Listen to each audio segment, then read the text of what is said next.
और सूरज अपनी आखिरी करनी बर्फ से ढके पहाड़ों पर बिखेर रहा था। हवा ठंडी थी, इतनी ठंडी कि हर सांस के साथ इसकी खनकी महसूस होती थी। मैं एक दुश्वार रास्ते पर पहाड़ की चोटी की तरफ बढ़ रहा था। ये सफर आसान नहीं था, रास्ता पथरीला था।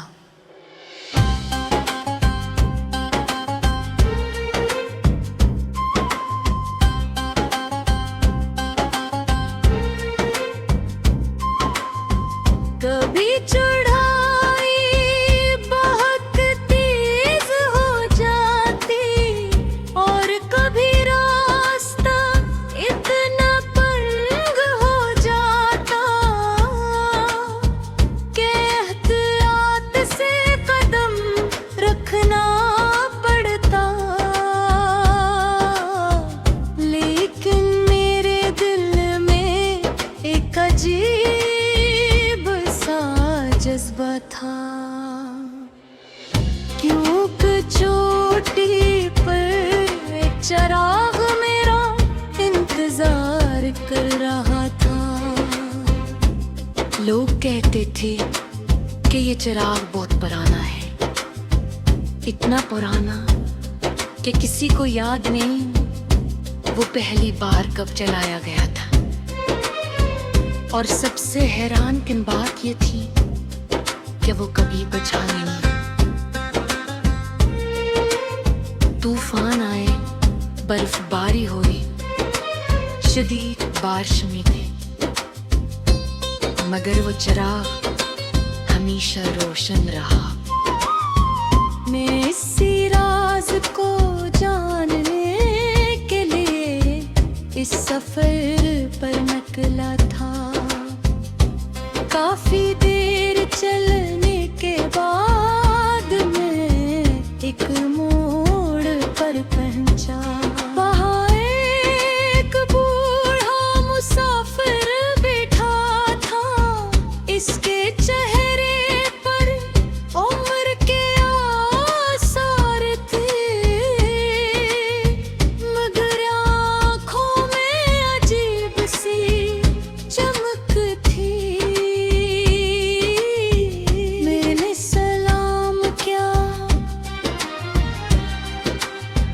वो मुस्कुराया और बोला, चिराग की तलाश में हो मैं हैरान हवा। जी हाँ,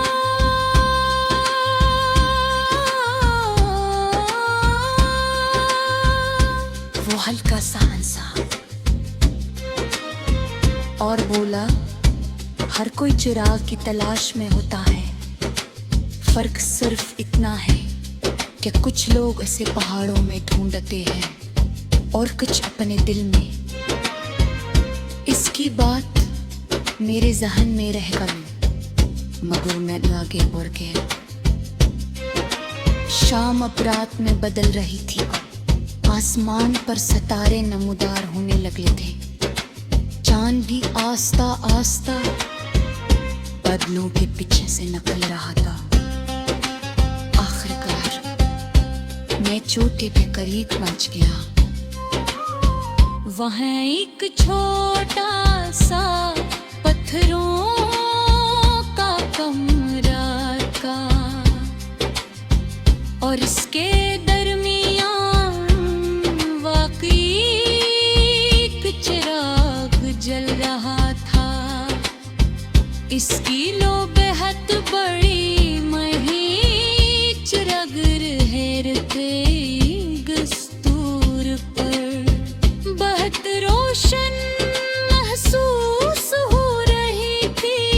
मैं इसके करीब गया, काफी देर तक खामोशी से ऐसे देखता रहा। फिर मेरी नजर चिराग के नीचे रखी कक्षती पर पड़ी। चिराग उम्मीद की अलामत है। मैंने दोबारा पढ़ा, ये चिराग उम्मीद की अलामत है। पहले तो मुझे लगा ये एक सादा सा जुमला है, लेकिन जितना मैंने सोचा इतना ही इसका मतलब गहरा होता गया। इन्हीं कदर ओ ऐसी ही होती है, कभी बात छोटी कभी कमजोर महसूस होती है, मगर अगर इसे जिंदा रखा जाए तो वो बड़े से बड़े अंधेरे को शिकस्त दे सकती है। मैं चिराग के सामने बैठ गया, बाहर रात गहरी हो चुकी थी, हवा तेज थी मगर चिराग अब भी जल रहा था।